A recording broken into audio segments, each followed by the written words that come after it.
My name is Rebecca Zornow, and my story is titled Ready to Share. Everyone was getting sick.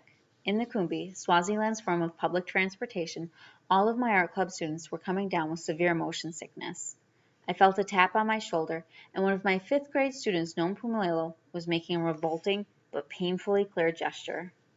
We pulled over to take in some fresh air. Not only was she sick, Nompumelelo was further away from home than ever before in her life. And so was I, as a Peace Corps volunteer in the small African country of Swaziland. A few months earlier, my students had little introduction to art beyond coloring in shapes in their math books. Within the span of a few weeks, I saw them grow more excited and more confident about who they were and what they could do, as they made great strides forward. However, my time in Swaziland was coming to a close, and I worried about their futures.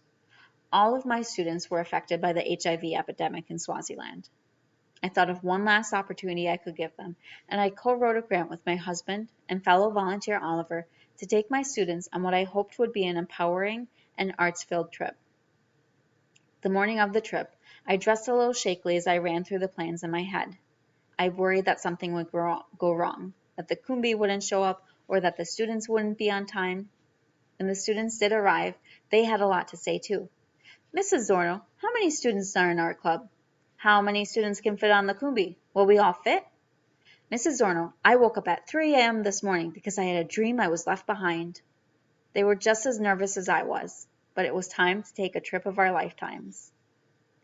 Later that morning, we arrived at an art center outside the capital city of Baban. The gallery owner had us sit on funky couches and chairs in the center of the room as she showed us a textile she had created. It was a busy pattern of beehive huts, aloe plants, kumbis, laptops, lizards, hippos, and other things she said reminded her of Swaziland. Two locals talked with us about how they became professional artists and stressed the importance of practicing to get better. My students were completely engaged and asked questions as the conversation slid between English and Siswati. We were led to a large outdoor space to do a special art project. My students created self-portraits, and I saw their confidence, individuality, and humor shine through in their work. We boarded the Kumbi to head to our next stop, a historic rock art site. And that was when Nompumelelo and the rest of the students started to feel the effects of a morning of travel and the resulting motion sickness. I had considered logistics and financing, school rules and chaperones, but never once did I think that our biggest obstacle would be the journey itself. As we arrived at the site and we stumbled out of the Kumbi driver greeted me with the news, some kid threw up in the car, and he made it clear he wasn't cleaning it up.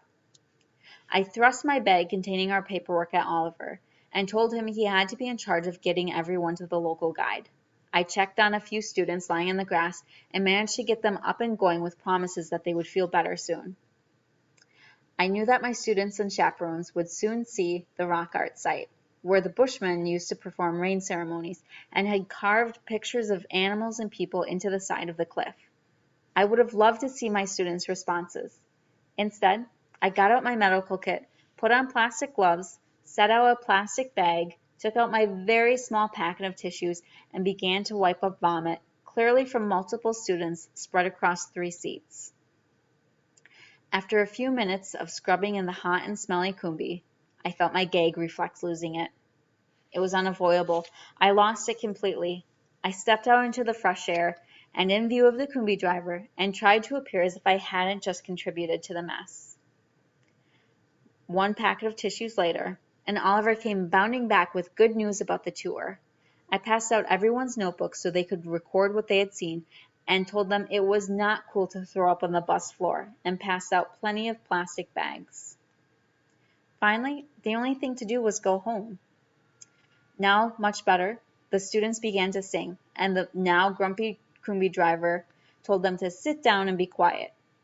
The students kept singing, and it was really loud, but I couldn't help but smile as I thought about what an amazing day it had been for them. As we neared our home community, Nompumelelo came to sit by me and narrate what she saw. After a day of so many new things, she was excited to recognize a group of homes, and then a store she knew. There was a trail she walked on. She was home. A few days after the trip, I told the students that we would be leading art projects with the rest of the school so they could experience what we had learned. In the past, my students had shied away from presenting in front of others. This time, I didn't get a single sigh or complaint as my students began to practice what they would say to their peers. A few months later, I began the long and far trip home to America. When all that was left was a simple car ride, I thought of Nompumelelo on the way home from the art club trip. How after so many new experiences, she was excited to see trees she knew, trails she walked on. I passed my childhood elementary school.